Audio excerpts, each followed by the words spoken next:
Hello everybody. Today is in the middle of the Vietnamese long holiday. Today is May 3rd. So I'm actually taking this opportunity coming back to Vancouver, and one of the things I want to do here in Vancouver is to review this car. All right, this is the Tesla Model 3 and this is a 2020 year model, and let me tell you, this is a great car. All right, so review done, finished. But actually, there's a reason why I want to review this car, and that is this car comes with the full self-driving feature, which is a $20,000 Canadian dollar option that you can purchase for your Tesla. Meaning, this car can actually drive itself from point A to point B without my intervention. I really want to test that out, all right? So let's get to it.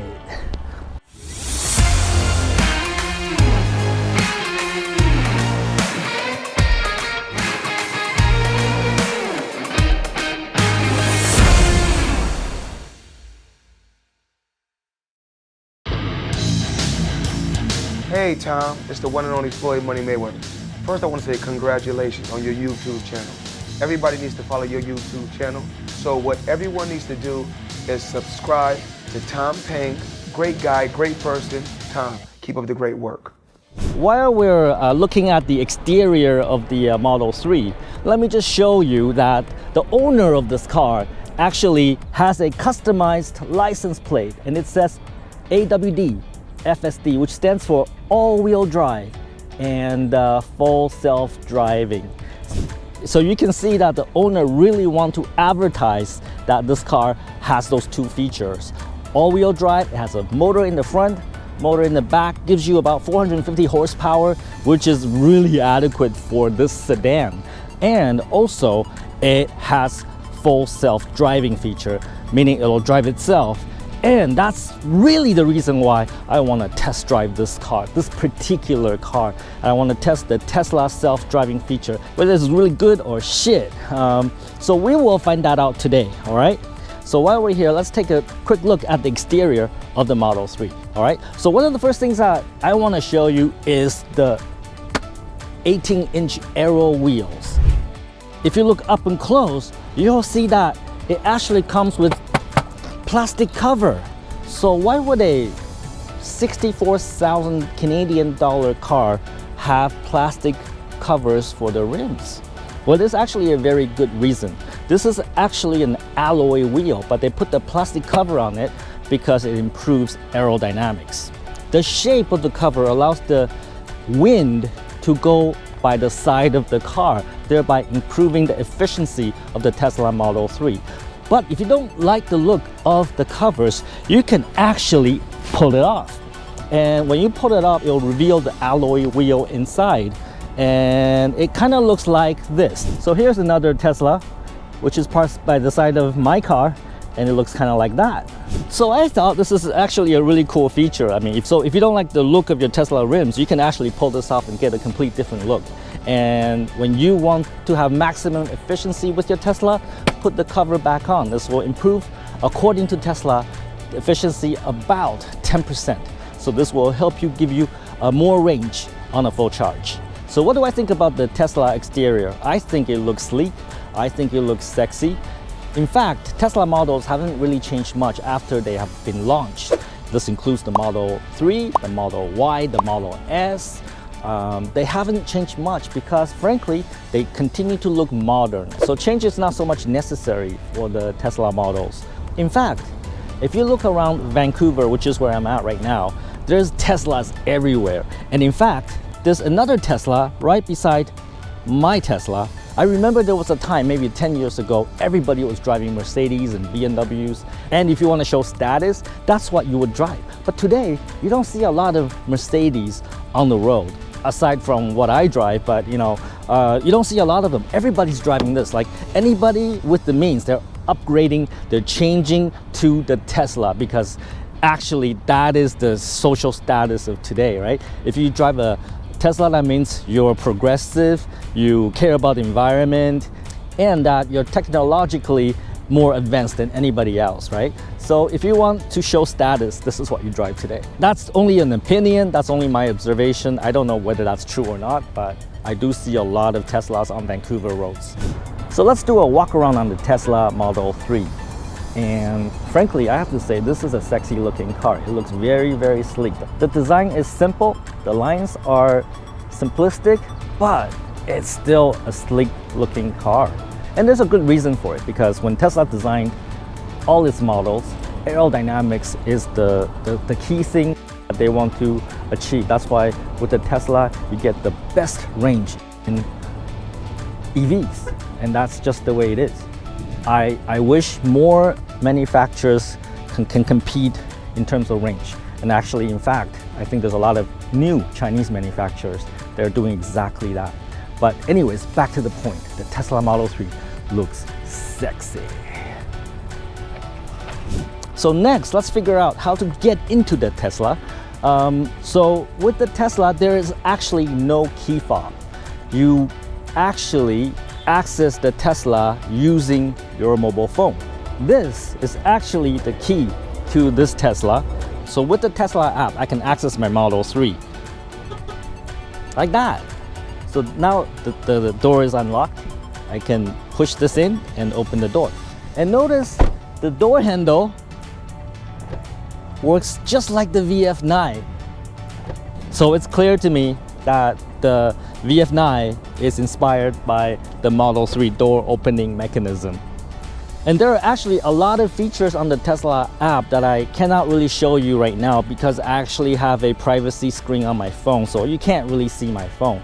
But it has a lot of features. For example, I can unlock the door, I can turn on the lights, I can make it honk, I can open the front trunk, the back trunk, I can set valet mode so that if other people are driving my car, I can set the speed limit, I can lock my trunk and my front trunk so that they cannot be accessed. So there's a lot of features within the Tesla app that are actually quite useful.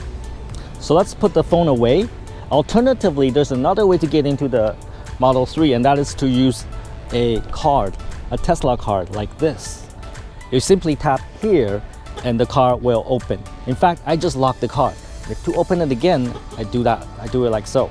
You actually don't need to take your phone out or use the card, because if your phone is connected to the Bluetooth of the Model 3, then all you have to do is to walk up to the car and open the door. The car will recognize your phone through Bluetooth and then open the door for you. So let's get into my Tesla. Actually, when I say my Tesla, I meant someone else's Tesla. I actually borrowed it for this particular review. That's why you see the special license plate. The owner got that license plate. And my first impression setting into the Tesla Model 3 year 2020 model is that it's actually very comfortable. The seat is actually very soft. So, and the backrest is also very comfortable. It's being supported on both sides, and it's a good place to be. I like the seat in the Tesla very much. So in the driver position, you get a very minimalistic cabin. And look at the shiny, smooth plastic surface here that you can open. So you can open this up. You can also open this up and you can close it like so and close like that. So what I really like about the Tesla Model 3 is that you can put your phone right here in this position. And this is actually very, very useful because now you have this display, and if you need to see anything on your screen, maybe you're using a different map, then you can actually take a look at your screen as well. So you have display here as well as whatever is on your phone. Some people like to use different navigational apps, so that is a benefit. So the design of the interior is very much like the VinFast. And of course, VinFast is inspired by Tesla, right? There is no instrument cluster here. Everything is in this screen right here. And I can tell you that this screen looks smaller compared to the VinFast VF8 or VF9. I think the Model X has a bigger screen than this, but in the Model 3, this is a smaller screen. But all the functions are available. This is pretty much the standard Tesla user interface. So if you have driven any Tesla car, then this will look very familiar to you. So you can access all the key functions of the car like so. You can access the apps like so, and you can access the climate control like so. And I like how you can actually control the air vents by basically moving your finger across the screen like so, up and down, left and right. And same thing on the driver's side, up and down, left and right. And notice in the front, there is no way for you to adjust the air vents. The only way to adjust the air vents is through the screen here. I don't know whether that's good or bad. Personally, I like some manual control just in case, you know, for whatever reason this display doesn't work, then, you know, I have some access to some manual controls using my fingers to adjust the air vents. But anyways, that's what we have in the Tesla. Now on the steering wheel, again, the controls are very simple. So here you can control your volume, so control your audio, and this one, I have no idea what it does, but in any event, that's all you get on the steering wheel. It does use a electrical turning signal, but I can tell you that this is much better implemented than the VinFast, because in the VinFast sometimes it's difficult to cancel the signal, but when I get on the road you'll see that it just works like a normal regular turn signal stock, but it's actually an electrical one and not a mechanical one. So in terms of the interior quality, this is actually wood. You can actually feel this is real wood, not the fake wood, right? It feels, you can actually feel the grains, and this is soft material. So I would say it's reasonably high quality. I wouldn't call it Mercedes or Bentley quality. I think this is like premium economy. I would compare to that to like premium economy on airlines, right? So it's slightly better than average, but I wouldn't say this is like super high quality. But for a 64,000 Canadian dollar car, and it's probably cheaper now with all the discounts that are happening, you know, this is really more than adequate. This is actually really good value for the money. And I'm only talking about the interior right now. I want to talk more. I want to tell you about the front seat, the back seat, the front trunk, the back trunk. But what you really want to see is the full self-driving feature. So I'll just say this. On the passenger seat, it's equally as comfortable as the driver's seat. The back is also a comfortable place with a lot of headroom and also leg room. The trunk space is very adequate. You can put 2 big luggages in there. The front trunk is also very utilitarian. So this is actually a pretty good car. Now, the real test of the Tesla Model 3 with FSD is the FSD, right? So we gotta test that out. But first, before we test the FSD, let's get this car on the road and see how it drives. Let's go.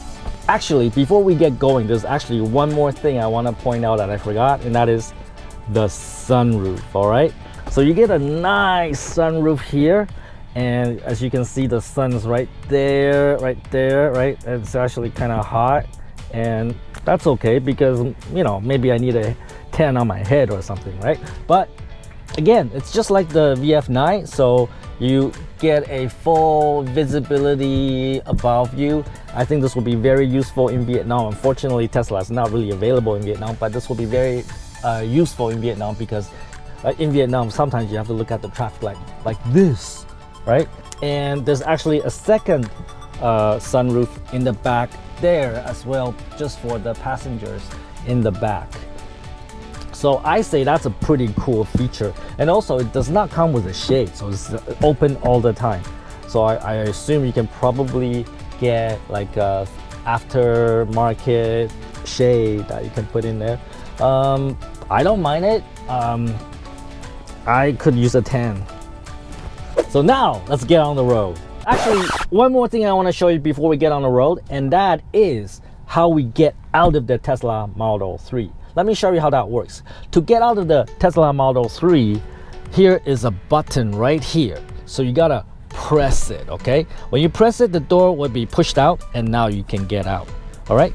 And I have to say, this is yet another feature that inspired VinFast VF9. So I can say that there's a lot of features, like the opening door, like the door handle, like the display, like the interior, that VinFast borrowed from Tesla. And I think that's okay, because good ideas are supposed to be copied, but it's also important that, you know, we borrow ideas and we also innovate and improve and add upon, right?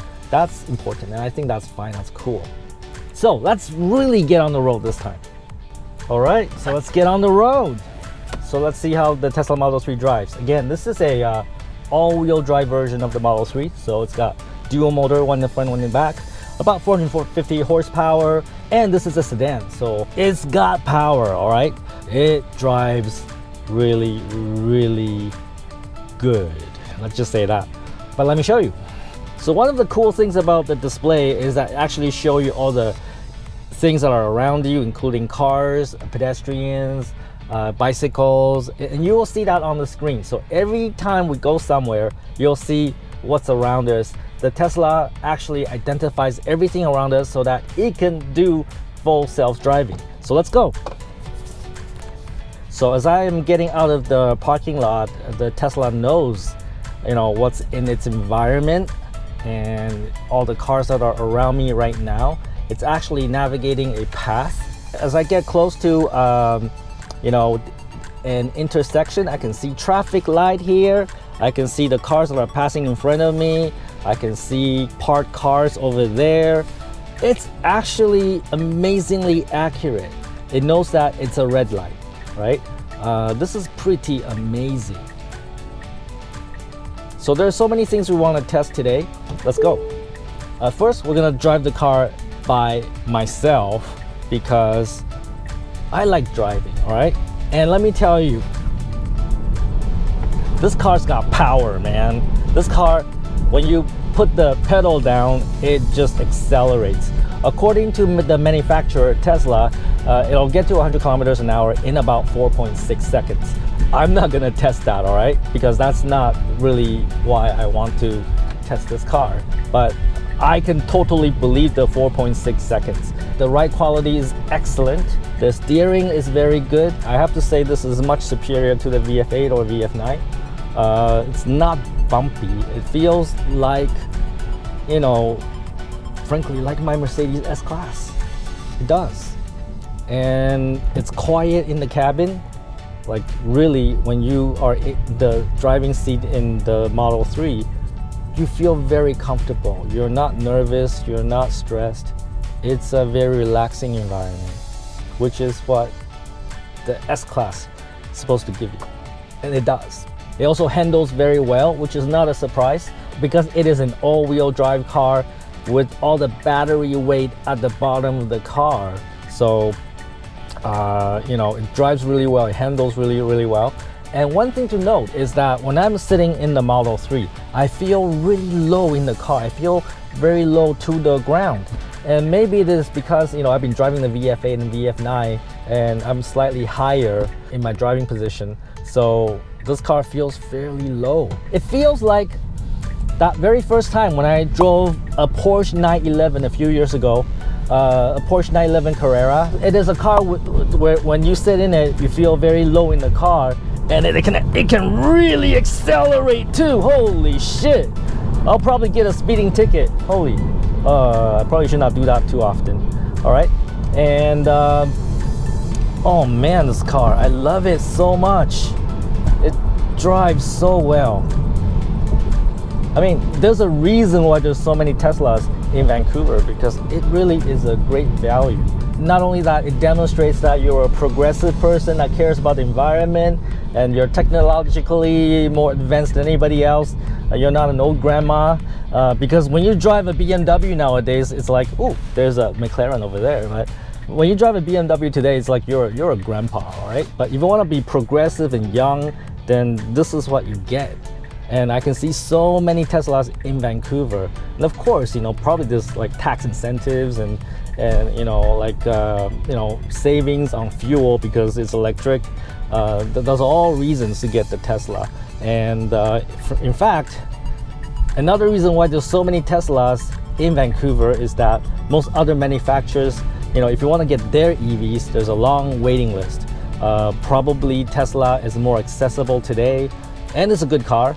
And I'm hoping that VinFast will become very accessible in the near future, so that consumers in Canada, in the United States, have a choice, right? They can choose Tesla or VinFast. Personally, I'll pick VinFast because, hey, you know what? I live in Vietnam. That's a good reason to pick VinFast, right? And plus, you know, you want to pick a car that's not commonly seen everywhere, because really, I can see so many Teslas on the road right now, in fact. But if I have a VinFast driving down the road, everybody will be like, what is that, right? If you want people to notice you, then I think VinFast is the way to go. But of course, that will change when a lot more people are driving VinFast in North America. I hope that happens. The range of the Model 3, this particular version, all-wheel drive, I believe this car comes with a 75 kilowatt hour battery, which is actually smaller than the VF8. VF8 has an 88 kilowatt hour battery. But I can say that this car definitely has higher range. I have already tested this car, and on a full charge, I can get about 350 kilometers driving like myself, which is like pretty aggressive, right? So meaning that if you drive like a normal person, you probably get 400, 450 out of this battery in this car.